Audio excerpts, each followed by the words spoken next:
Welcome back, folks. Another day, another Apple CarPlay system for my motorbike. This time I've got the Chigee AIO-5 all-in-one 5-inch screen. That's what that means. Been sent a few other accessories as well. In fact, I've been sent, this is my disclaimer, I've been sent the whole thing, even though I told Chigee on an email, I'm saying what I want, no matter what. And if you followed me for a while, you'll know I always do that, the good and the bad and the ugly.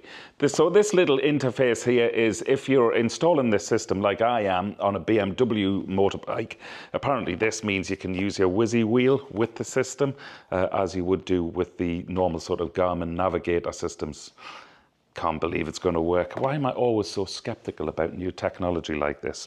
I don't know. What do we have next? Yeah, that's the little clamp. So you'll take off your sat-nav prep already on your BMW bike and clamp the screen with the help of this onto the bar, which is already there. External tyre pressure sensors. I already have tyre pressure monitoring on the BMW, so I wasn't too excited about this, but then I read that they, as well as monitoring the tyre pressure sensor, they also monitor the temperature of your tyres, which I think is incredible, especially if you live in Ireland, because for the first half an hour on a winter's morning when I go out riding, I do it gingerly until I think that my tyres have warmed up before I start sort of leaning over into the corners. Anyway, this will tell you independent temperatures, front and rear. It sounds bloody amazing, doesn't it? So without further ado, let's dive into the box, see what's in there before we start about a month's worth of wiring. Okay, let's open the main box first. Actually, many people have commented about the quality of the packaging, saying it's very much like an Apple product. It's all about the marketing these days, isn't it? So what do we have here? That's a sort of little welcome card. And quick start instructions with the QR code there to download the free app. And I think you have to pair things like the tyre pressure monitoring, maybe through the app as well, obviously, as well as connecting your intercom. User instructions. Now, on top of the instructions here, and it's nice to see that they're in proper English and not Chinglish. As well as the instructions there, the Chigee website is really good. It's very intuitive. There's instructions for everything. There's software updates and, well, just like a proper website. Imagine that. And there is the jewel in the crown, the pearl in the oyster. It's beautiful, isn't it? Let's take the safety cover off. Oh wow, that is absolutely stunning. That's a beautiful looking bit of kit. It's exactly like you would expect a Garmin to look like. And there's the first little batch of wiring. That doesn't look too bad, does it?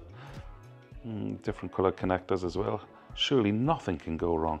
That's a suspension mount. You can see the little red rubber washers there. That's to stop the vibration going into the unit. We've all heard the horror stories about your phones getting destroyed with vibration. So this minimizes that. Now, obviously, that little ball joint there comes off to fit the actual mount which I'm putting on the BMW bike.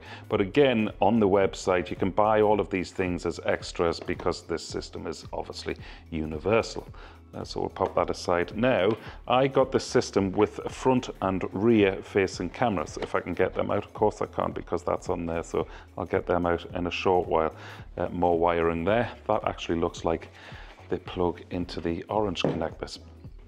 There. God, wouldn't it be great if it was as simple as it looks so far. Now, there's a couple of boxes here with I must remember which stuff or which box all of this stuff is in. Just mounting systems, it looks like, really. Tie wraps, obviously different size handlebar mounts, a key ring. And these are security Allen keys as well, and this is to stop the unit actually getting nicked. It's a very clever little system. I'll explain more about that as we go. Let's see what's in this other box. I really don't want to spend too long on this video just opening boxes. Yeah, more wiring. Now, this amount of wiring scares the bejesus out of me. and that's the GPS module. So you have to stick that on the front of the bike, pointing skywards, because the bike will also determine your speed as well as a few other things as well. So you can use the display as a sort of digital speedometer, if you like, and bring your old analog display back into the 21st century, which is exactly the main reason I wanted a system like this. Okay, so already I'm putting it back into the wrong box. I'm just wondering if it's going to be like one of those IKEA instruction manuals where you have to take the things out of one packet at a time. That's why I'm keen to keep things in the same box that came in. Okay, right, let's... oh my God, I'm so nervous about this. Let's start wiring. So the first thing I did was to remove the sat-nav cradle just by undoing the screws you see on the front here. After that I decided to take the screen off because it gave me better access to follow the cable down to where the front forks are here, as you can see. And that is literally just plugged into the wiring loom. And so once you unplug that, that's your BM sat-nav prep gone. Next thing, I took both seats off, and then after that, lo and behold, I thought it was going to be much easier to take the panels off on the right-hand side. This looks a lot more difficult than it actually was. This only took 20 minutes to do, and it was going to make the wiring process a lot easier. However, at this stage, even Charlie was thinking this was turning into a tedious task. Not to worry, I soldiered on, and I wired the red power lead to the red terminal on the battery and the black to the black, and also on the power lead there's a yellow lead which is the actual switched live. What this means is that your sat-nav won't stay on when you power your bike down. So I decided to take my yellow lead up inside the fuse box holder here. There are only 2 fuses on a GS because of the CAN bus, and this is located in a little box, as you see here, behind the fuel tank where it meets the front seat. And you literally unplug that, feed your yellow wire up, pop it down inside the fuse terminal for the 7.5 amp. The 10 amp fuse terminal is powered on all of the time because that controls your alarm. So go for the 7.5 amp. And if you're riding a different bike to a GS, if you look in your instruction manual, just choose a fuse holder which isn't permanently powered when the bike is off, like your alarm one. And then I followed the wiring from everything else back through the side of the bike, as you can see here. Well, pretty much followed it anyway, and brought it out on the top of the front fairing. Left the power wire there for the moment. And but before I was going to start attaching anything else, I just wanted to check that everything worked. Okay, so that's the basic wiring done with the switched live, hopefully. So before I go any further and start routing the wires back up through the bike to mount this on the bar, which should be done last of all, because then you'll know how much wire you have or haven't got. I'm just going to test that the system works, okay? So if it powers into life now without the bike actually being switched on, then I'm in trouble, because that means the switched live does not work.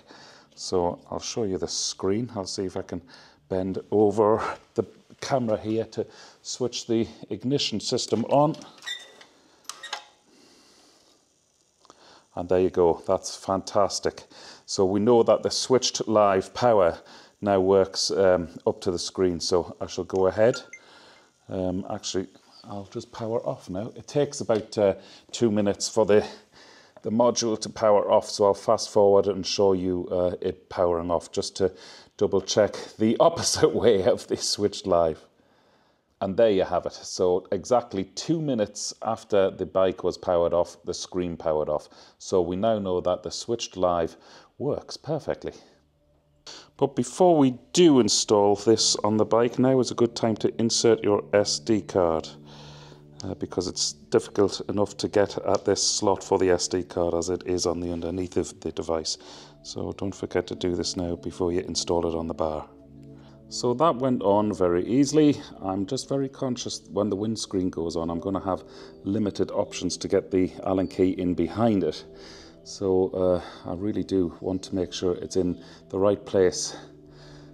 Otherwise I'll have to remove the windscreen to reset the angle. So that looks good to me. I'm going to go with that. I haven't tilted it up too far towards the sky, obviously because of flare, but I think I'm going to stick with that.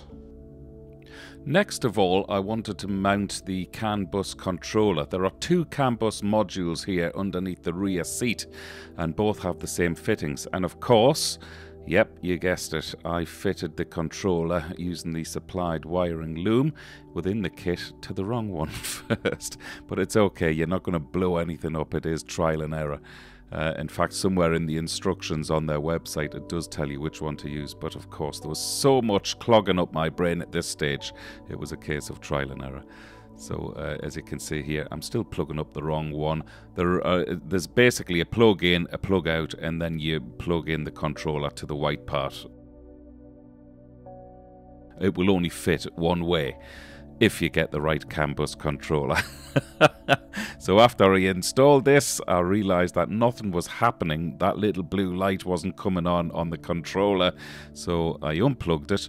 So there you go, I'm sticking it on top of the CAN bus unit, which is the one that you should be plugged into anyway.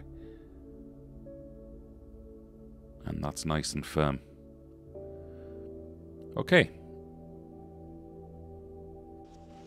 So the next thing I'm going to do is to install the GPS receiver.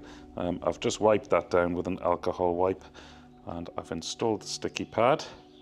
So I'm going to mount it right in front of the indicator here. So it's on the front of the bike. It's still got a very clear view of the sky because it needs to pick up satellites as quick as possible.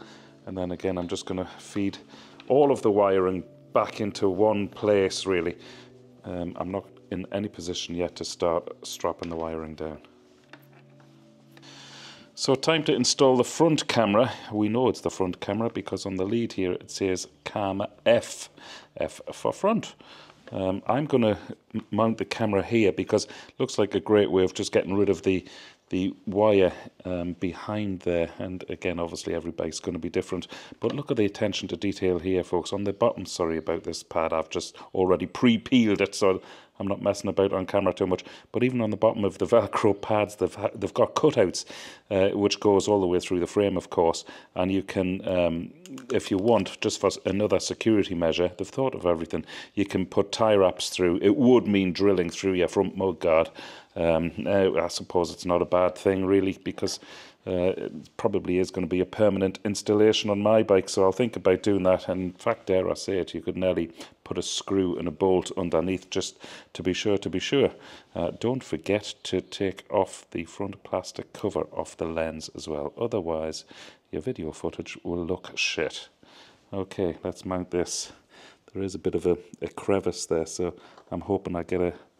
I'm going to be slightly offset for those who've got OCD like mine. The other thing to remember is there's an arrow right on top of the camera, and that has to be mounted at the top. You can rotate the camera if you want to mount your camera upside down underneath the mudguard. Just rotate this within the frame, and that's easy enough to do. Okay, I'll route this cable through there and bring it out in the same place as all of the other cables. And I'll tidy all this up later. And the same with the rear camera. It's very important to get this one in position. Now I've chose to mount it underneath the luggage rack because it's quite nice and discreet and protected as well. This is perhaps even more important than the front camera because this, of course, is part of your blind spot system. So it's important to have it nice and central, and I'm just going to tighten it up with the screw here, again with the tool which is supplied. So that's all of the wiring in place, and I'm not even sweating. So it took about an hour and a half, a lot quicker than I thought it was going to take. Quite delighted with that. So I'm going to connect everything up now just to make sure everything works. I'm also going to download the app. And then let everything start talking to each other before I start fastening all the wiring down with tie wraps. So, time to download the app, which was seamless. Everything spoke to each other like it should. I then registered the tyre pressure monitoring system and also the CAN bus controller for the Whizzy Wheel. Everything worked straight out of the box, and everything was just talking to each other. I couldn't believe it at this stage. So with everything fitted and in place, it was time just to gather up the spare wiring. As you see here, it was all in the one place. So I just wrapped some tape around it and popped it in behind where the original wiring loom was for the BMW sat-nav prep. It all tucked nicely in behind the front fairing with a few tie wraps as well. Okay, time to get out on the road, or was it? Guess what? I've just put the whole bike back together, and you better believe it, I've got a spare screw. Actually, I've got two, because one dropped down in front of the forks there as well. My God. Always happens that. Okay, at long last, I'm out on the bike with the Chigee system fitted. First observations, I think it looks absolutely stunning. It's not overpowering because it's only the 5-inch screen. And, well, it looks stock, doesn't it? What I do like about this is that it wouldn't look out of place on a sports bike. I mean, I'm now thinking maybe I should have fitted it to my street triple. But anyway, this will be very useful. After all, this is the bike that I go touring on. So I now feel as though I'm totally up to date with a system like this. What I can see on the home screen here is that the GPS module is working. It's monitoring my speed, and it is corresponding exactly with the analog display on my speed there as well. So 74 kilometers I'm doing according to the system. I'm heading 144 degrees on a bearing, and my tyre sensors are working. I'm 35 psi on the front and 40 psi on the back. I have set it to psi rather than bar, because on the BMW system down on this display I have the bar set there. I mean, when I get used to the whole system, I will now on the BMW system select some different information which I would find useful, because I don't need two lots of tyre pressure sensors, because this system does actually warn you when you go above or below the thresholds that I set in the system as well. So what's great is that it all works, and even better, it works on the Whizzy Wheel. Just watch this, hopefully you can see this. So you hold the Whizzy Wheel to the right to get into the next page.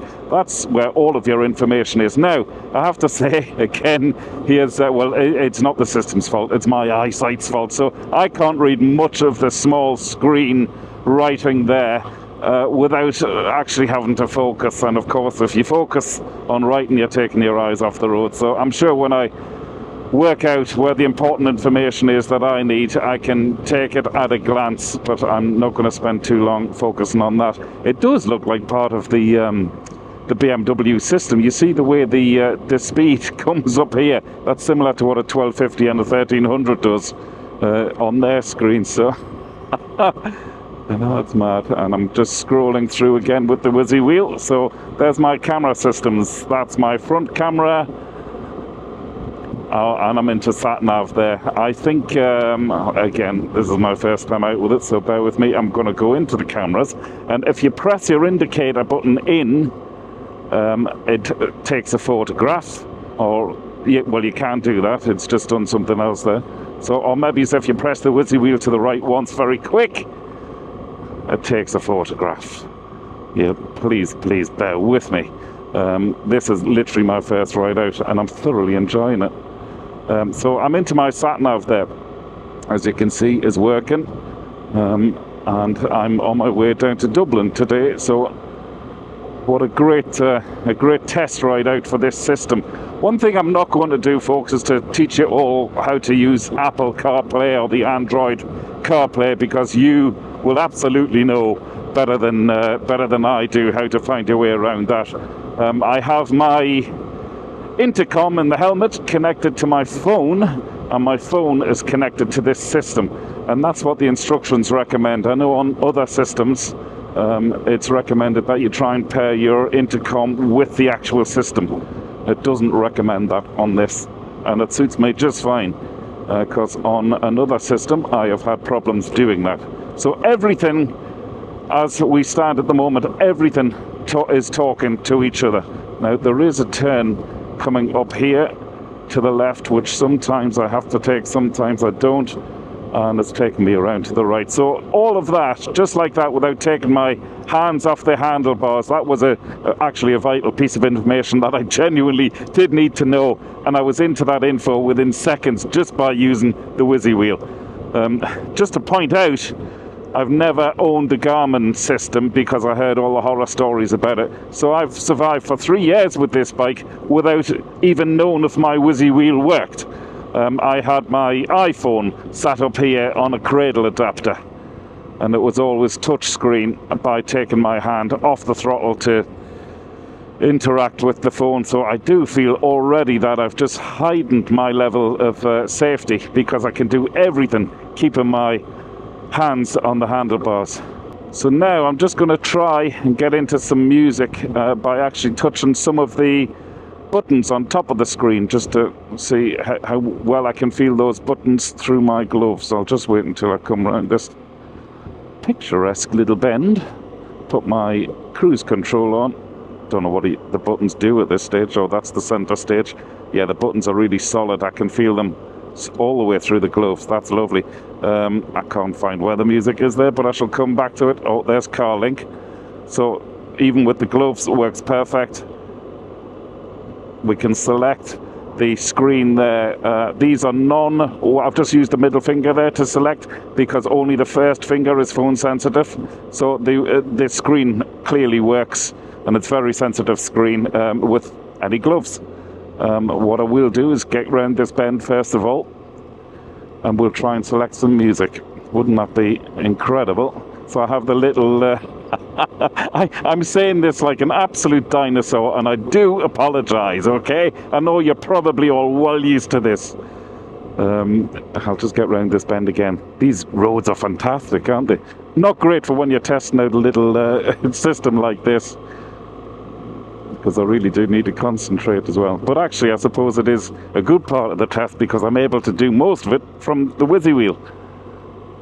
Just select the cruise control. I wonder how precise that is. Yeah, absolutely perfect.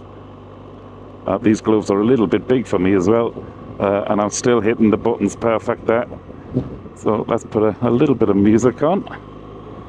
I wonder if I can select that by pressing the indicator. Yes, look at that. I've just selected the indicator. That's like your OK button.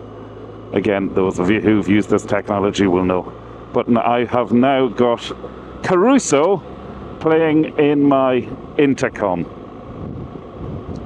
I'm a very happy customer, folks, if you can't already tell. Very, very happy. The other thing to point out is, if all of this information gets far too much on for you, if you're in a sort of tricky environment trying to negotiate your way through traffic and the screen is distracting you, you can go to the far right button here and just switch everything off. And once you've cleared your distractions, you can go back to the far right button, press it again, and the screen will pop back into life. Now, all of the time, even though the screen was switched off there, there's a little red flashing light at the top right-hand corner of the screen, which is letting me know that the camera systems, front and rear, are recording. And I might have mentioned, this records constantly in a loop. I wouldn't use this camera footage for any sort of vlogging.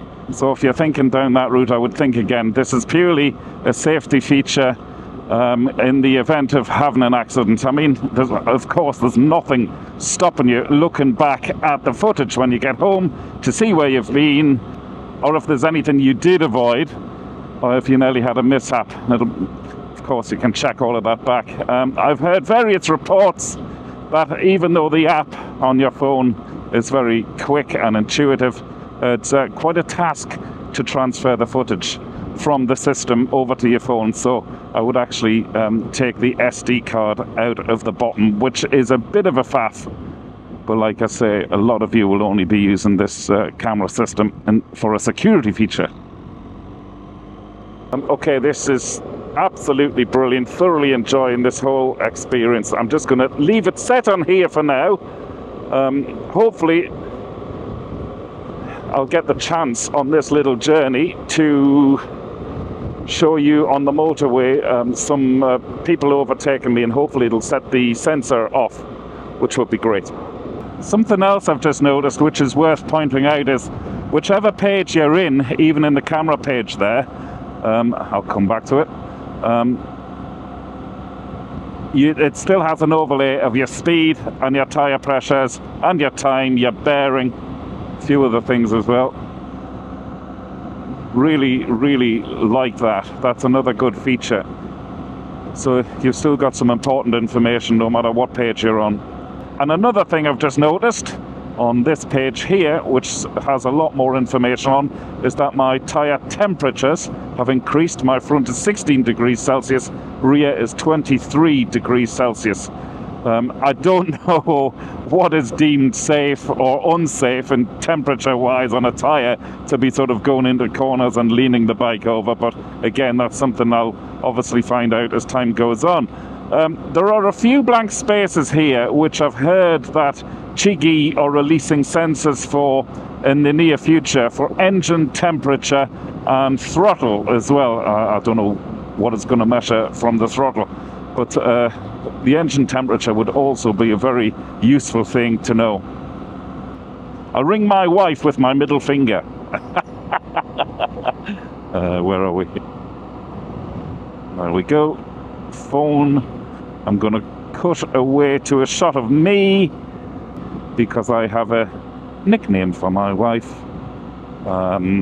which I don't want you all knowing because you'll take the mick out of me forever.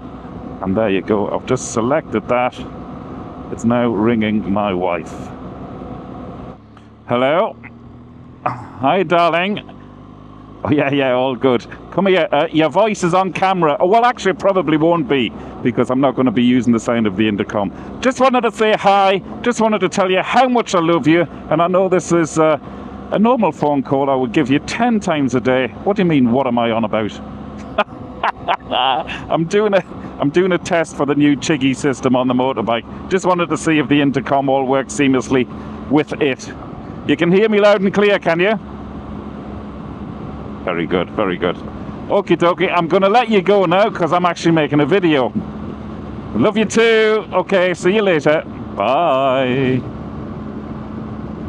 And I've just ended the phone call there. My wife, apart from not having a clue what on earth was going on, very strange phone call for my wife to get, she said she could hear me perfectly, and I could hear her perfectly as well, so we know the intercom works with the phone calls, and again, that was all done through the WHEELIEGOO, a little bit of touch screening as well. Guys, I'm not sure how much more I can show you, apart from the fact that it works. If there's one thing I would love to see happen in the future, I've got a few bikes, okay, so I'd love to be able to take this off like a cradle sort of system and have a cradle on my other bikes and just sort of hot swap the system from bike to bike. I would love that because I'm so impressed at how well it works. The other thing is, from a security point of view, it's a very, very attractive looking system, and it wouldn't take many prying eyes really if your bike was parked in the wrong spot for a long time to think that they would be able to nick it, even without knowing what the system is, what it does, the fact that it needs all the wiring. It still wouldn't stop a chancer. So I'd love at night time, if I'm parked outside a hotel, just to be able to take the system in with me. And another thing to point out is that if you're a busy chap like myself, you can use Siri to send WhatsApps and whatever else. I mean, you know, I think you can take things a little bit too far. One of the things I love about motorcycling is escapism. However, I'm all about increasing the level of security, and I don't mind having the phone connected as well sometimes. There are other times I go out and I will just have everything switched off, apart from the actual sat-nav. But it's great to know that you can do all that if you, like I say, if you're a busy fella or lady. Wonder if you can send an email. Now exactly, this is the sort of stuff I said I wouldn't be wanting to be bothered with. I can't see mail anywhere there on Apple CarPlay, but sure, haven't we got enough? And of course you can listen to your audiobooks, podcasts, anything you want really. Just don't forget that you're riding a motorcycle. There is a mode called Focus Mode where you can still have access to a few of the features and block out everything else so you're not distracted. Now, I'm only doing this today to obviously highlight the system for you. I will tailor the system to what I want. Now this is interesting. There's a van coming up behind me. I can see my rear view mirror. I wonder if I get alerted. I'm just going to slow down a little bit and let him overtake me. I wonder if I see the alert coming up on the screen here. There it is. So I don't know if you can see that. I got the alert on the right hand side. I also got an audible warning in my headset, which I'm surprised about because my headset is connected to the phone. So folks, I'm now on the M50, which is the main ring road around Dublin, the busiest road in Ireland. And I've selected Google Maps. The blind spot sensor is bleeping away at me because there's cars coming at me from everywhere. But as well as that, I just want to see how distracting it is whilst I'm actually riding the bike. It's not distracting at all, actually.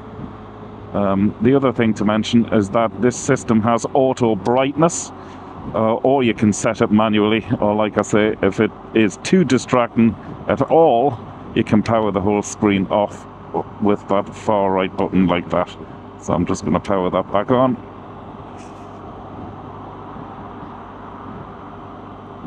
It's a very, very clear screen, very bright, perfect size actually. There's a van just to the right of me and I'm getting bleeped at all the time. Okay, you get the point. It works. Perfectly. So I've probably said all I can say about this system because I am learning as I'm going, and I will do over the next weeks and months. If you learned anything from this video today, or even if you enjoyed it, give me an old like there, will you? And even consider subscribing because it helps the channel massively. Okay folks, if you want to buy one of these, I also have a discount code in the blurb below. I'll try and flash it on the screen as well. Other than that, have a great week. I hope you enjoyed the video. Thanks for being here. Dave Perry, WheelieGoodTV, over and out.